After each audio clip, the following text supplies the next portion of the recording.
bonjour tout le monde. Donc, je vois qu'il y a des gens qui ne sont pas revenus encore de l'heure de dîner, fait qu'ils vont peut-être manquer un petit bout d'une bonne présentation, finalement.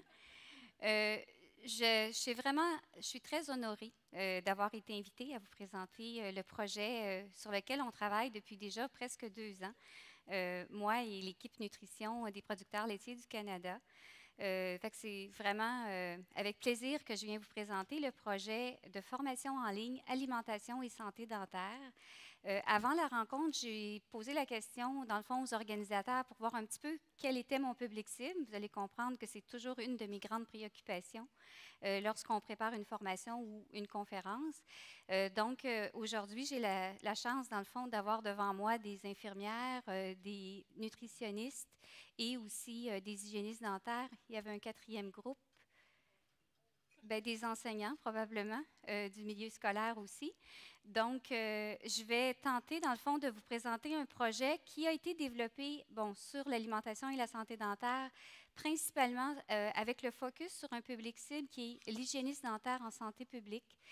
Mais il reste que toute l'information qui est véhiculée à l'intérieur de cette formation-là va profiter à tout professionnel de la santé qui œuvre en milieu scolaire parce que, c'est sûr que c'est un travail d'équipe lorsqu'on travaille en milieu scolaire et que le message soit porté par plusieurs intervenants, on a encore plus de chances d'avoir des retombées.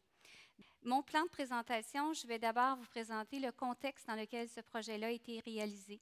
Ensuite, les grandes étapes qu'on a franchies pour que vous voyez un peu, dans le fond, la démarche là, qui a été adoptée pour monter la formation en ligne. Le modèle qu'on a développé avec l'équipe nutrition pour les professionnels de la santé qui œuvrent en milieu scolaire, les objectifs de cette formation en ligne-là, l'expérimentation qu'on a fait auprès d'un groupe de professionnels. Je vais vous revenir avec plus de détails. Les étapes de la formation, donc là, ça va être dans le cœur du sujet. Tout ça pour que vous ayez vraiment le goût de vous inscrire à la fin de la rencontre d'aujourd'hui. Et maintenant, quelques informations pour pouvoir vous inscrire à la formation. Donc, le contexte, c'est d'abord une initiative, on en parle depuis ce matin, les technologies de l'information. Tout ça fait que les gens apprennent maintenant différemment. On a plein de sources d'informations qui nous permettent de nous perfectionner avec les nouvelles technologies. On a aussi une évolution rapide des connaissances. On a un contexte de formation continue dans les ordres professionnels.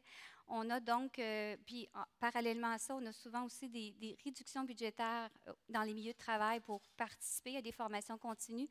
Tout ça amène, dans le fond, un terreau qui est très propice à l'offre d'une formation en ligne. Et c'est dans cette optique-là que l'équipe nutrition des producteurs laitiers ont envisagé cette formule-là. Tout au long du projet, on a travaillé en étroite collaboration avec l'Ordre des hygiénistes dentaires du Québec et j'avoue que comme nutritionniste, j'ai découvert que le potentiel cariogène avait de nombreuses subtilités et c'est ce qu'on essaie dans le fond d'aborder à l'intérieur de la formation et l'Ordre nous a beaucoup aidé tant au niveau de la logistique du projet que dans la validation de certains éléments aussi pour être sûr qu'on parle le bon langage dans la formation. La dernière personne, notre personne la plus importante à qui s'adresse notre projet, c'est l'apprenant, qui est un professionnel de la santé, dans le fond, qui œuvre en milieu scolaire et qui a à sensibiliser, dans le fond, des jeunes sur l'alimentation et la santé dentaire. Donc, les grandes étapes de réalisation, il y en a plusieurs. La première, c'est on est allé s'approprier, dans le fond, le contexte et la meilleure façon qu'on a trouvée, c'est de faire un sondage qui s'est réalisé à l'automne 2009 auprès d'hygiénistes dentaires en santé publique pour connaître leur intérêt pour de la formation en ligne, leurs habiletés technologiques, leurs besoins par rapport à l'alimentation et besoins de formation par rapport à l'alimentation et la santé dentaire. Et les résultats de ce sondage-là nous ont amener une bonne description des caractéristiques du public cible et aussi de l'intérêt qui était présent pour ce type de formation. Parallèlement à ça, il y a eu aussi une rencontre avec des hygiénistes dentaires en santé publique au CLSC des Patriotes. Je ne sais pas s'il y en a qui sont ici aujourd'hui. J'ai eu la chance, dans le fond, d'avoir une rencontre avec ces gens-là qui m'ont vraiment décrit le contexte dans lequel l'hygiéniste dentaire ou l'intervenant, le professionnel, a à intervenir auprès des jeunes en milieu scolaire. Deuxième étape, ça a été d'aller chercher le contenu qu'on avait besoin, dans le fond, pour développer la compétence chez les professionnels de la santé. Donc, quel est le contenu qu'on veut transmettre? C'est quoi on est allé chercher du contenu supplémentaire pour contextualiser notre approche et aussi, on avait toujours des experts qui nous accompagnaient tout au long pour s'assurer que nos contenus sont bien à jour et justes. Troisième étape, c'était de développer le devis pédagogique. C'est un peu là que notre entreprise, dans le fond, lecours.ca a sa marque, là, où on a vraiment défini une compétence à partir de la compétence du DEC en hygiène dentaire. Et on a développé la compétence de la formation en ligne, quel objectif d'apprentissage qu'on voulait atteindre, et on a développé l'architecture et la stratégie pédagogique qu'on voulait adopter, que je vais vous présenter tout de suite après. Une fois qu'on a fait ça, on est allé en scénarisation, un peu comme on va en scénarisation pour un film, par exemple, parce que là, on est quand même en ligne, on veut quelque chose de cute, de bien, avec une belle approche et surtout avec une solide architecture pédagogique. Fait qu'on est allé au niveau de la rédaction des contenus, dans le souci du concept qu'on avait développé, toujours avec validation d'experts et le choix d'évaluation aussi au niveau pour vérifier si les participants pouvaient bien atteindre les objectifs qu'on avait prévus. Cinquième étape, c'est la scénarisation artistique. Donc là, on ajoute la couche média à tous les scénarios de contenu qu'on avait développés.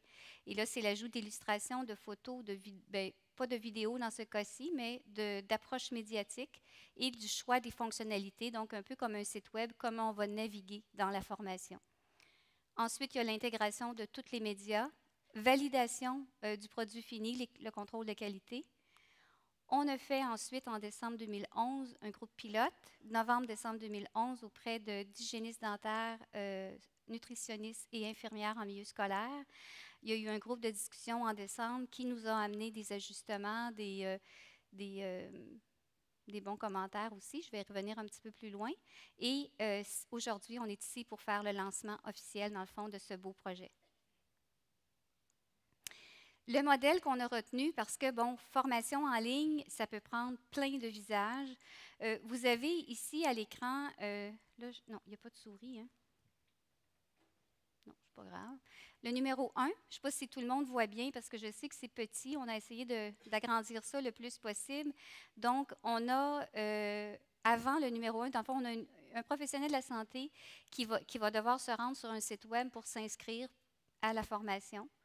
Et automatiquement, bon, il y a une plateforme d'auto-inscription qui travaille en collaboration avec les producteurs laitiers pour former des groupes. Donc, il y a des groupes de 20 à 25 professionnels qui vont être formés, qui vont pouvoir s'inscrire à une formation qui va débuter à une date précise et qui va être disponible pendant 1 mois. Et durant tout ce mois-là, il y a un tuteur, donc une personne des producteurs laitiers du Canada, de l'équipe nutrition, qui va accompagner les apprenants, répondre à des questions dans un forum de discussion. Donc, la personne qui s'inscrit à la formation n'est jamais seule. Elle a toujours la possibilité de poser des questions, d'échanger entre d'autres professionnels qui sont inscrits en même temps qu'elle, ou bon, en même temps qu'eux. Et ensuite, bon, le participant, au terme de la formation, reçoit une attestation qui, dans le cas des hygiénistes dentaires, est reconnu par l'Ordre des hygiénistes dentaires. Les objectifs de la formation, fait que là, vous allez voir que graduellement, vous allez commencer à découvrir un peu les visuels, l'approche médiatique qu'on a préconisée. L'objectif global de cette formation-là, c'est de conseiller un jeune âgé de 5 à 16 ans sur l'alimentation et la santé dentaire. Vous avez à droite les photos de nos 3 jeunes qui nous suivent tout au long de la formation. Donc, on a Camille, 10 ans, Alex, 5 ans, et Simon, merci, Simon, 16 ans.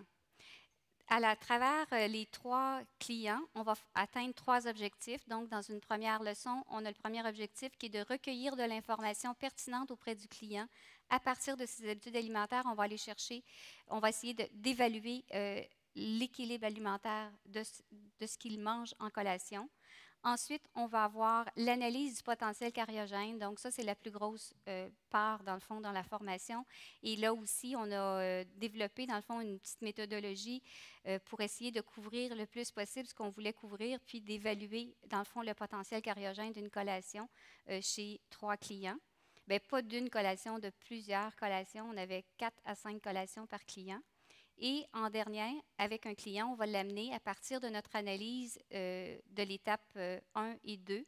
On a fait des constats à ces étapes-là. On arrive en dernier, puis on choisit les conseils qu'on va lui communiquer.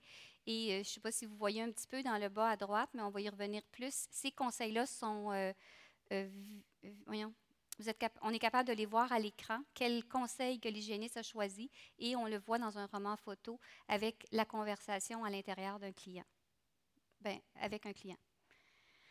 L'expérimentation en groupe pilote, donc c'était 26 professionnels qui ont suivi la formation entre le 14 novembre et le 9 décembre, 20 hygiénistes dentaires en cabinet privé, en santé publique. On avait 2 infirmières en santé publique, mais on a parlé tantôt de la rougeole. On avait sollicité un peu plus de gens, mais le contexte, je pense, était moins favorable parce qu'on était vraiment très occupés là, dans les milieux de travail. Et on a eu aussi 4 nutritionnistes. Chaque professionnel avait donc à suivre la formation, à compléter un questionnaire d'appréciation et certaines personnes ont été ciblées aussi pour participer à des groupes de discussion qui se sont déroulés à la mi-décembre et il y a eu aussi un groupe en visioconférence pour recueillir des gens de régions éloignées qui ont aussi participé à l'expérimentation. Tout ça a permis de cibler des points forts et là, ben, je vais juste vous nommer quelques éléments qui ont ressorti dans le fond suite au groupe de discussion. Les gens ont apprécié d'abord la qualité du soutien technique qu'ils ont obtenu durant l'expérimentation et une fois qu'ils étaient dans la formation et habitués avec l'environnement qui est de toute façon très simple, les gens avaient beaucoup de plaisir dans le fond à découvrir, parce que la formation est très interactive, elle est très contextualisée, on accompagne un client durant 3 leçons et à la fin, on obtient plein de trucs pour conseiller un client par rapport à l'alimentation de ce client-là.